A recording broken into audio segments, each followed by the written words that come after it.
Alam nyo ba kung ano ang K9 dog? Ang K9 o K9 ay tawag sa mga specially trained na aso na tumutulong sa mga pulis, sundalo at rescuers. Hindi lang sila cute, hero dogs sila. Anong kaya nilang gawin?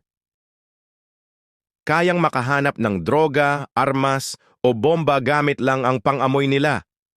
Kapag may nawawalang tao, ginagamit sila sa search and rescue.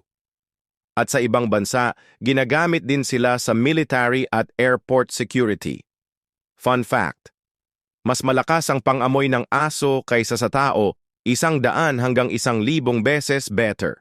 Kaya kahit mahirap mahanap ng tao, kayang-kaya ng K9 dog. Pero tandaan, ang mga K9 dogs ay hindi basta-basta aso. Dumaan sila sa matinding training. Matatalino, disiplinado, at super loyal sa kanilang handler o partner. Kaya sa susunod na makakita ka ng K9 dog, saludo tayo sa kanila. Sila ay mga tahimik na bayani, alaga, kasama at tagapagtanggol.